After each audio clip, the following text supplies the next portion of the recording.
There's not enough curiosity in the world today. At least that's what my guest for today's episode has to say.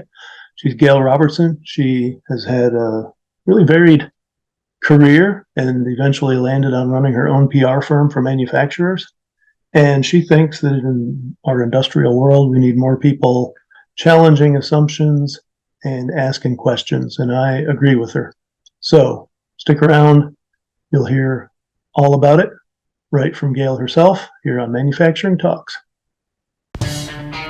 Welcome to Manufacturing Talks with Jim Vinosky.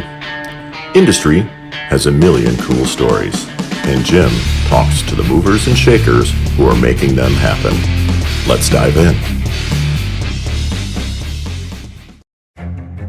BYS Media, your digital media relations agency.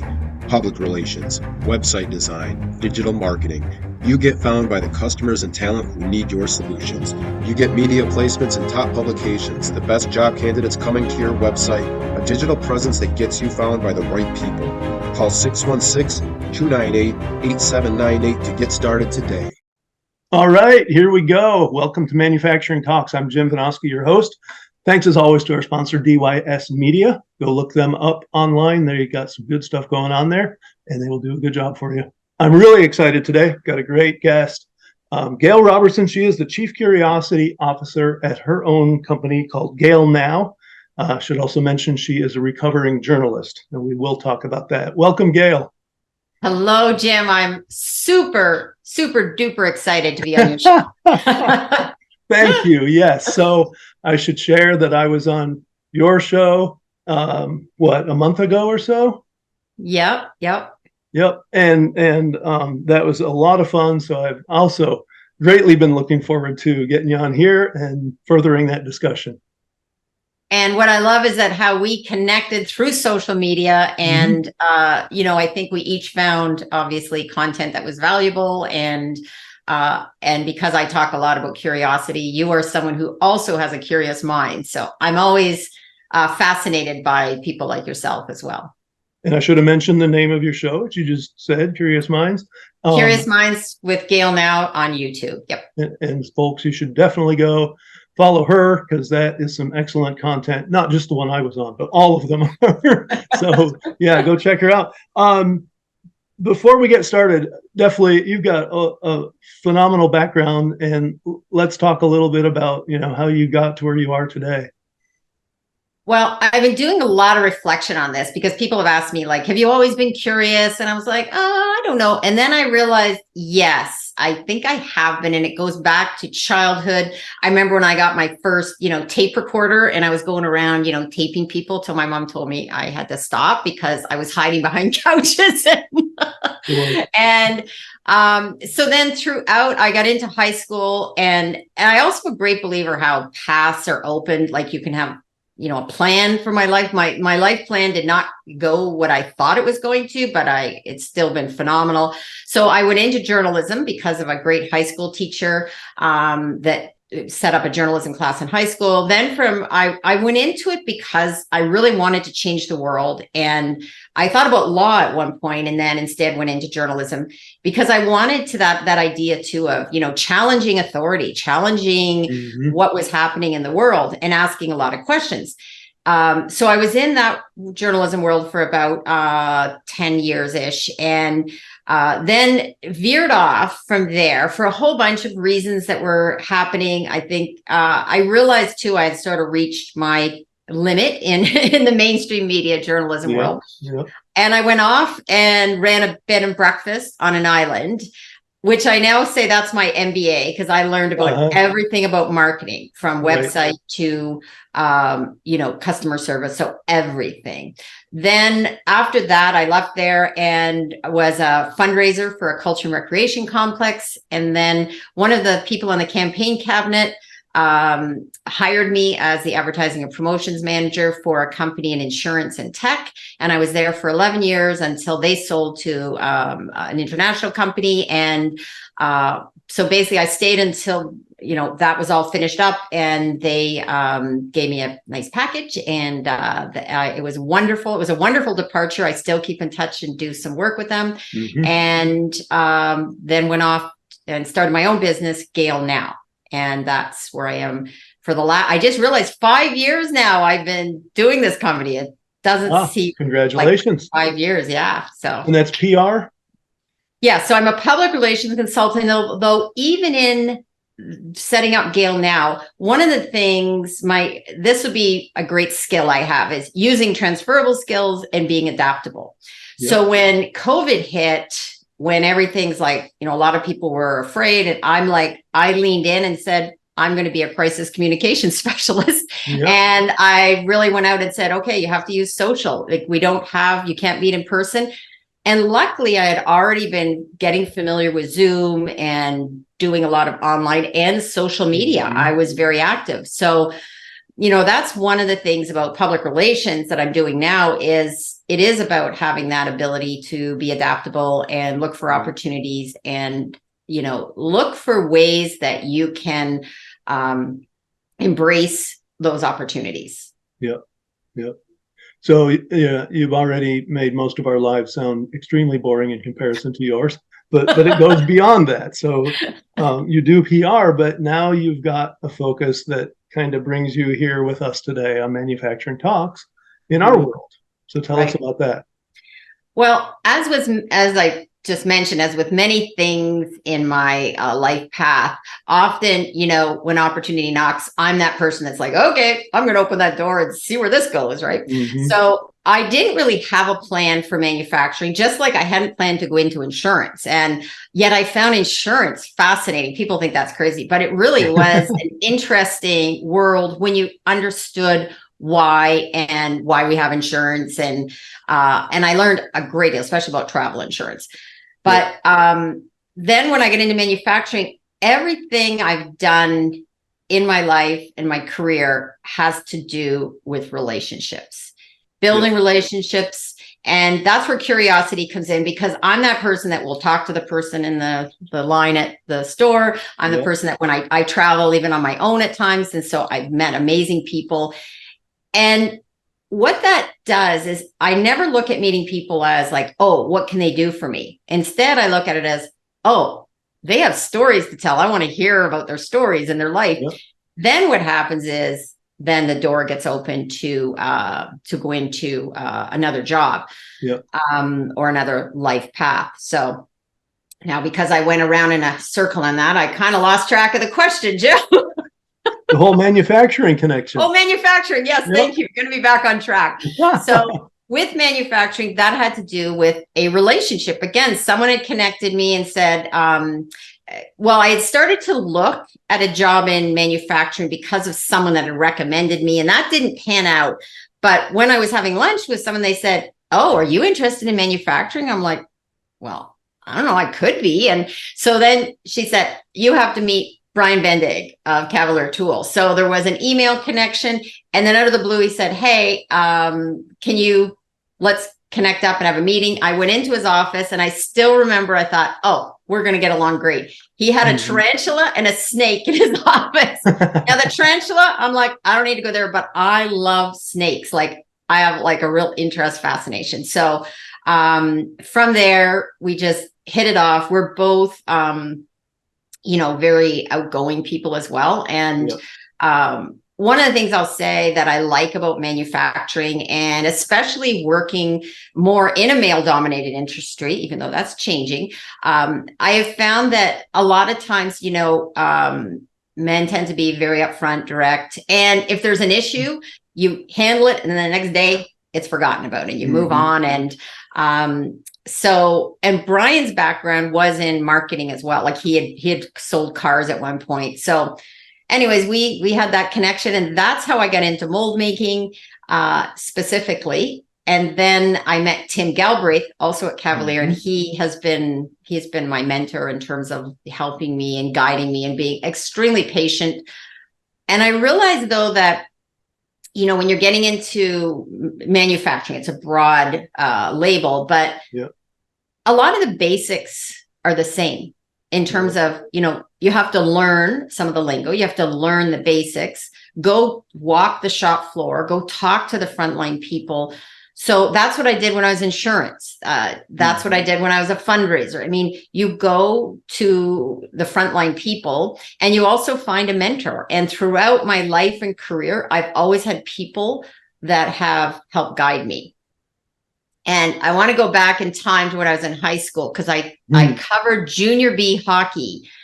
Remember this teacher? I had this teacher who set up the journalism class, and the local paper publisher editor said, "Hey, I have this opportunity." Of course, it was unpaid, but I said yes. I knew nothing about hockey. I mean, zip nada, right? And I just go into, and it was junior B, so it's not like minor. This is junior B hockey. And I found people who helped me, and I learned all the lingo, and I became very good at covering the hockey, even though at first the hockey organization was reluctant to have me cover it because, I was female, and how is this going to happen? And she doesn't know about hockey. And I showed them. Blazing new trails. Yes. But, you do touch on something I've learned through my career.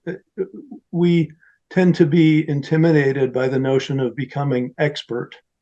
And yeah, it's true. To really be, what I would consider a true expert takes enormous amounts of study and focus. And yet, generic expertise standing above kind of the average person really doesn't take that much. It takes certainly some focus and some study and some grit, but acquiring information that's above average really isn't all that difficult, is it?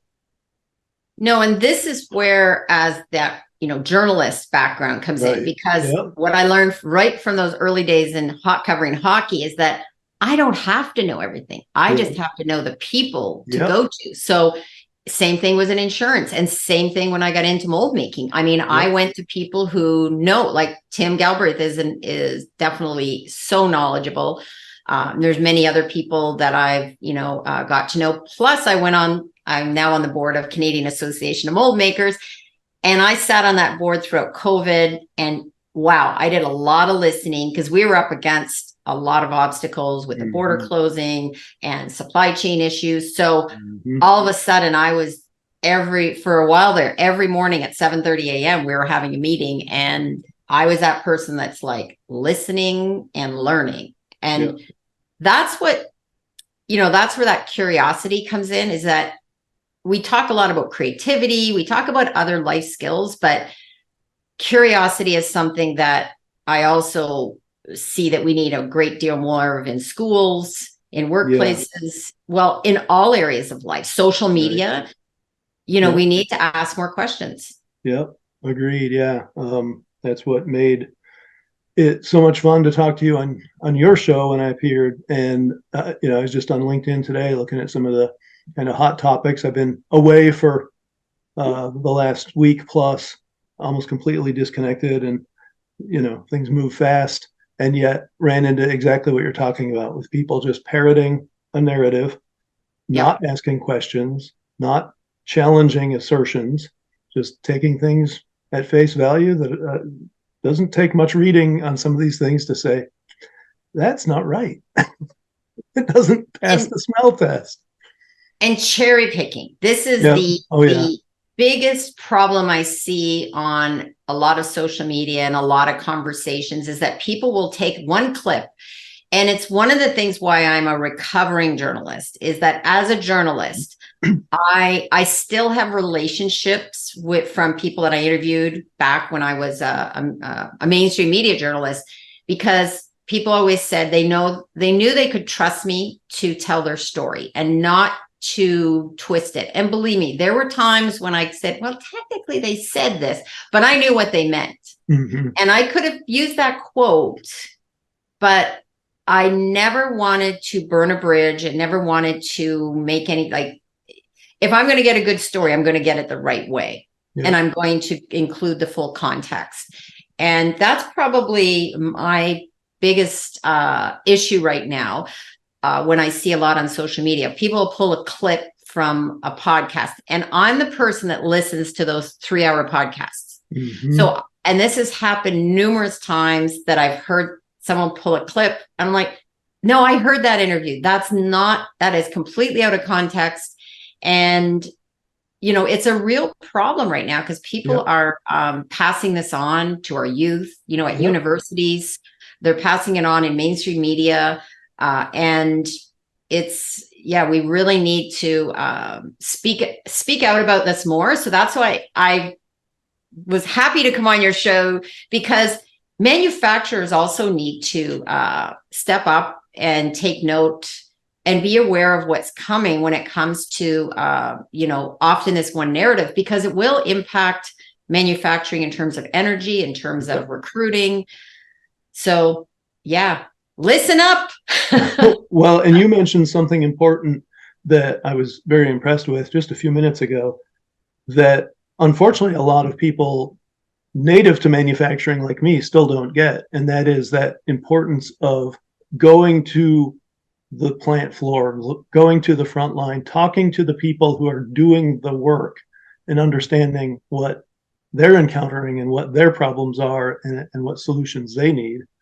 And it's unfortunate. I think what we're seeing, what we talked about just now broadly, as far as the lack of curiosity, we see that in a lot of manufacturing leadership. And I've been railing on this. I mean, one of the points I make repeatedly is, if you're in manufacturing leadership today and you're not actively working to help the Western world change course on energy, you're failing at one of your prime duties, because it's going to be a crisis very soon. Yes, that was one. And yet, it's just even saying that, swimming against the tide. Yeah, Jim. And that was one thing that stood out in my interview with you, as well as I interviewed Melissa Mabarki, who is an Indigenous woman working in oil and gas. And what both of you brought up that I think is really important is that, it's not about saying, oh, forget about the environment and we don't care about, what's going to happen. You care, but we have to look at it in terms of stepping back, looking at the big picture of how it's going to impact the environment, how it's going to impact economy, which includes manufacturing and supply chain, and how it's going to impact, the Indigenous community, as well as the most vulnerable and often people at the lowest income. Yep. And that's what's missing right now. There's this sort of solo focus only on, and it's become this, like, you're either a climate change supporter or a climate change denier. And I said, there is something else to consider, is that you can believe that we have issues and concerns related to our environment and related to climate, but also not think that it means this arbitrary, mandating of, you shall go to an electric vehicle by this date. And this is where Melissa talked about, especially in Canada, but even parts of the US, you go to the far north. Has anybody thought about that and the impact, right, of driving vehicles in the far north with the temperature and distance? So this is where, we have to start looking at that bigger picture. And for sure in manufacturing, that needs to happen. And it's why on my show, I'm doing Curious Minds, as well as being a publicist for clients in manufacturing, is that, it's connecting the dots too, because it's more than just selling your product. You also have to retain your staff, recruit new staff, be aware of supply chain issues. So, manufacturers don't work in a bubble where it's just they have their plant and they produce something, and there's more to it than that, right? And I think that's where we're going to get into trouble if we don't embrace more curiosity. Yeah. Well, I'm thinking about COVID and how that touches on some of what you just mentioned. One of the big things is that whole lack of challenging of the narrative that you're either on board with these radical changes, or you're some kind of anti-science zealot, and we should have learned, given the colossal failures of so much of what that narrative drove through COVID, that there is that other way that wasn't taken then, cost versus benefit and opportunity cost, things that we should have considered before we shut down whole economies and threw a bunch of people out of work and cost a lot of businesses. And here we go again. Energies, we have in a lot of cases the same people telling us the same story, and unfortunately we're listening Yet at the same time, I look at manufacturing and the adjustments that have been made to alleviate some of those supply chain problems. And that to me is a big positive, that people have realized the problem of having these far flung supply chains from, places that aren't necessarily our friends. And they are making moves to fix the problem. Yes. And, we saw it with, anytime something is mandated, you have to be very careful. And, Yep. in Canada, we're seeing it with a few bills regarding Bill C. I was getting the C-18 right now, which is their, our government decided to go up against Google and Meta, which I still shake my head. I'm like, and there were all sorts of people in digital marketing saying, whoa, time out, better reconsider this. And now they're scrambling, and people are getting messages saying, especially people in a lot of media, both alternative, independent, and mainstream, that are getting messages saying your content isn't being shown to Canadians, right? So, wow, it is definitely it's definitely a problem, and it's why, again, what we talked about, having these types of discussions is important, along with manufacturers getting out there and telling and sharing their stories too. Because that's the other thing, that more people in government and the people making decisions, if you're not speaking up and saying, hey, this is how we're part of the overall supply chain, you get forgotten about. Yep. And in mold making, tool making, we call it, they're the people that make things. Right. So a lot of this happens behind the scenes.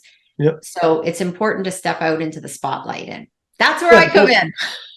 So for the people who aren't really familiar with what that is, just give a quick description of what mold making is about.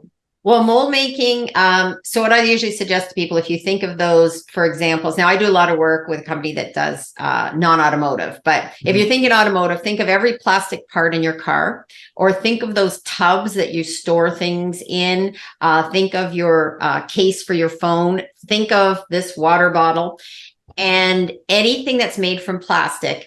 A tool maker had to make the tool that the plastic then gets poured in to make all those plastic parts. So, and it's phenomenal. Like when you walk around a shop floor and see, like, I've been shocked sometimes at these big tools and how much steel they use to make like even small parts. Yeah. And the moving parts of the tool itself, that's one thing that, if you think about it, is kind of obvious, but until you see it, that, parts of the mold have to move out of the way to release the plastic when it's formed. It's really fascinating. It is. And that's something that I really relish about the work I do, is because I've learned about things I never thought about these things before. You go pick up your item or off the store shelf, and never thought as well about, I used to hear supply chain and didn't understand what that meant, really. I kind of understood until, again, borders get shut down. There's cargo blocked at, ports, and they start to pile up. And then, you're waiting for, various items to come into your store or to your showroom floor, like cars, vehicles, everything, is now delayed, and people are starting to now connect those things. Like, and sometimes people just get mad about it, but I said, hey, everything is connected. Yep. And much like our health, everything is connected. And that to me is when we talk about the title of your show, Curious Minds, we need more and more of that, just for people to understand where all the stuff they have comes from and what goes into that, because that's what's at risk. We talked about the manufacturers and the risk to them, but obviously the much greater risk if we disrupt our manufacturing world is people aren't going to get the things they need or want. And the general population has to understand that too, that, we can pursue this insane, rush to electrification at the expense of our industrial base. But here is the outcome, is that a lot of the stuff you take for granted today, you will not have.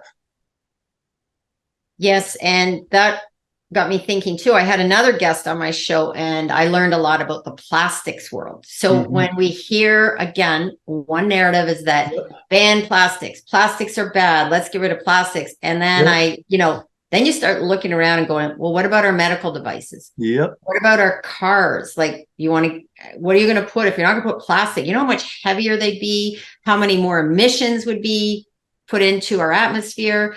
Yep. And, just try to go a day without any plastic. And it's, even if you said, okay, I'm going to use my cloth bag, which also does more harm, or I'm going to use like the paper bag has got to be the worst thing I've ever seen. When I go into a store, right. I will say, no, I don't want that damn paper bag because it's useless to me when I get home. Yeah.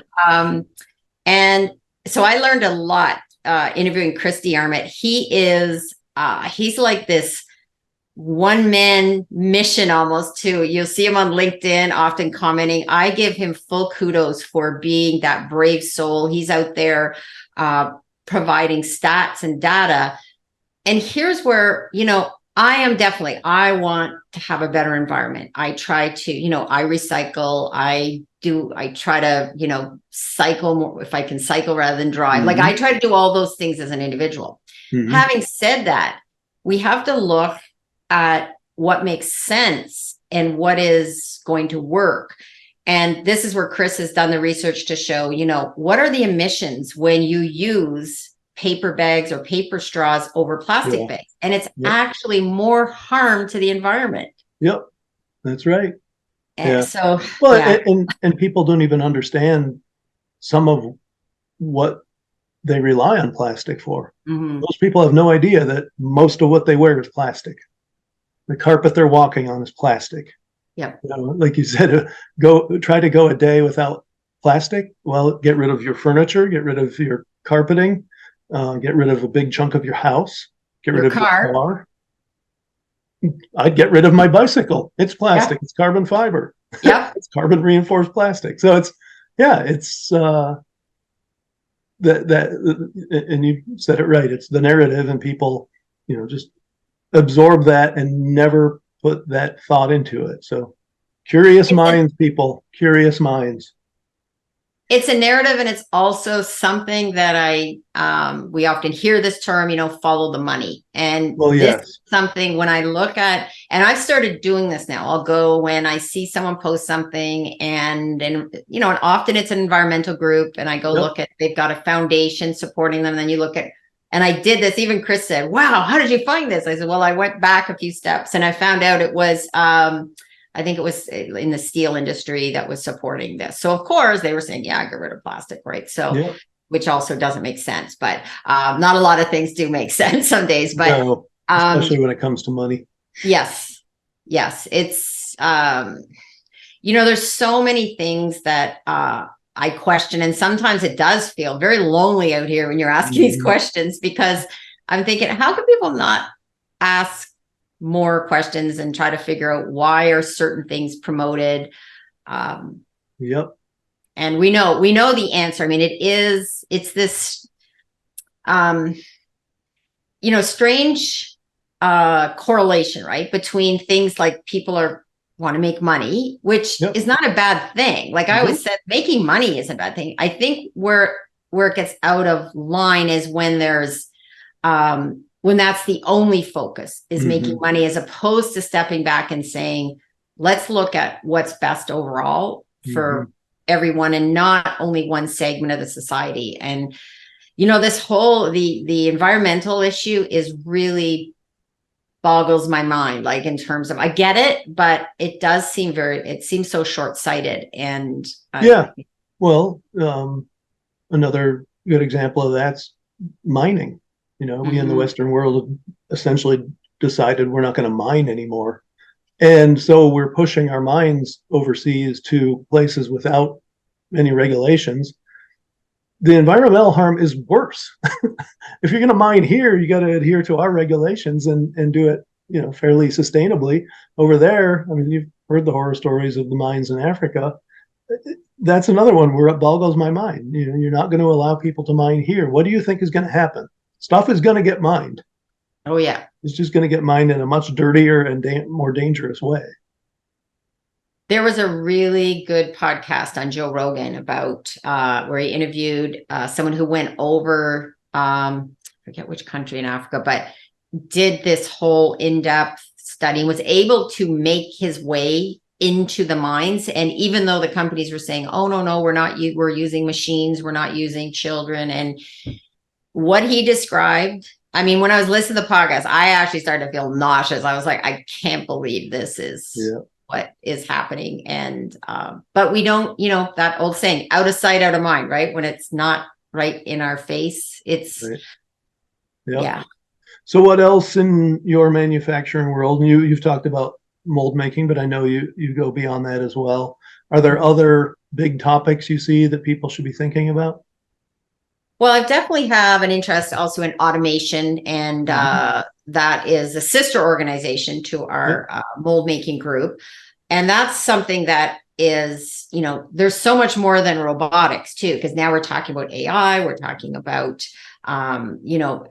other aspects of how do we automate things and what does that mean? So that's an area that I'm doing more research into and trying to get an understanding. I did go to the Automate show when it was in Detroit, which was like, wow, that was mind blowing how big it was and how many people were there. And there was almost no coverage in the local in any like media about that other than some trade publications. So that's another thing that what I'm working with clients on is trying to get them to understand the value of public relations. So for a while I was doing more work in marketing and, using that term, but I found a lot of manufacturing that was like, it's almost like it just seems too big. So public relations is all about, again, going public and developing relationships. And that's what I find more people in manufacturing really seem to understand. And it's, it is about telling and sharing their stories. So that's again where I've come in, and I'm the person usually that will, come up with some of those ideas that seem like, oh, I don't know if we could do that. And it usually pushes them outside their comfort zone. We did one show, a client was going over to Germany. They were the only Canadian client or Canadian exhibitor. So I suggested doing this whole hockey theme and having, hockey floor, having, rink boards in the exhibit, and everybody wears hockey jerseys. And the one person said like, oh, I don't know about that. I don't know. Like that just seemed like we're not going to have any like parts on the floor. And I'm like, nope, we're going to go complete. We're going to focus on Canadian and give Canadian beer. All right. Well, they did it and they got so much media attention. They were one of only 3 companies at the start of the show to be chosen, when they go around and they interview a couple. So here's this small Canadian company all of a sudden, getting noticed. So I would say the people I work with, not everybody will like my style, but that's okay. Because I always say not everybody likes chocolate. That's right. It is, I really, like working with people who want to step a bit, outside that comfort zone. And, I understand before I'm going to recommend something, I would say I read the room, read the audience, and I read my client. And you have to make sure all 3 connect, because I have sometimes great ideas, right? But I'm like, no, that wouldn't work. It's a great idea for me, but not for a client. So that's, I think, an area that I'm hoping more manufacturers will embrace. And also what I do is, I'll come in and look at the PR side of things, but I also I help them find other people to help what they need to do. I don't try to do everything. So someone like yourself, if someone's looking to have, a well-written article with someone who understands, more of that specific manufacturing details, you'd be someone I would recommend, because I know you have, your background with Forbes, you've interviewed so many people. So you're that, person who could provide some writing for them for a blog or for a white paper. And while I can do some things, I know where my limit is. And that's when I know when to go and reach out to someone. I don't try to take everything on. No, and that's a great point. You shouldn't, right? No. There's plenty out there, and collaborating with experts who bring more to the table on those particular aspects is beneficial to your client and eventually to you as well. Yeah, and I I think do want to echo one thing in another way. Your talk about manufacturers being more forward about what they do and having people understand, um, what their plants are all about. I've been banging the drum that for the longest time, manufacturers believe they have these trade secrets, and some do. I'm not saying there aren't any, but most who think that really are on they're misguided, shall we say. Most of us use the same machines in the same way to make the stuff, and yet we're closing off whole generations of people from seeing what manufacturing is all about and understanding that it's not the dirty, dark, dangerous world of your grandparents. It's high tech, and it's lucrative, and a great place to work. So in addition to the reasons you mentioned, we need to be out there for our own workforce development and sustainable production future. Yeah, you nailed it again, Jim, because this goes back to what I said earlier too, is that it's not just about selling your product. You also have to look at, where you're going to get future employees from and how do you keep them?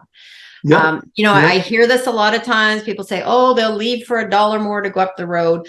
Likely that person then is probably someone that you don't really want to keep anyways, right? If they're going to move for money. And it really is about, and it's very cliche, but I'll tell you, as someone who has worked in companies with strong culture, with great bosses, I think I heard you as you were interviewing someone, they were talking about sort of I think the one person had to have like some heart surgery because he had such stress from a boss. I will say it. And I was on one networking, show thing, and we were in a side group. And I think I was the only person that said, I've had the best bosses. And everybody looked, they couldn't believe it. They go, wow, you are the outlier. So I do consider myself very blessed. I have had, I know there's 3 of my top bosses I've had that were, encouraging, supportive. And it's why I stayed, because it's not about the money. People want, someone that says thank you. People want someone that will be supportive of you. My one boss, he stayed out of my way. That was his best skill. He let me. That, right? And and he one time said, he goes, well, I think I went to ask him something. And he said, well, if I'm going to do that, why do I have you? And earlier, and I learned that lesson after that. I'm like, make the decision. And how do you learn too? And if you don't, you have to fail a couple of times and then learn from it. But so you hit on a couple of superb points. And I want to expand on that culture piece, because I've had some great bosses. I've had some absolutely atrocious bosses, but I do know, comparing the manufacturing world with the more general business world, that in manufacturing, I think for too long, we've tolerated some behaviors that wouldn't have been tolerated in the broader business world. I think part of that's because for the longest time, we elevated people as managers who were just good at what they did on the floor. I think we're coming out of that, but there's still work to be done to improve the manufacturing culture. And then that other piece is that, we're already struggling to get the people we need. And so, being more mindful of what different segments of the population need to succeed is crucial. So getting a little more outward focused and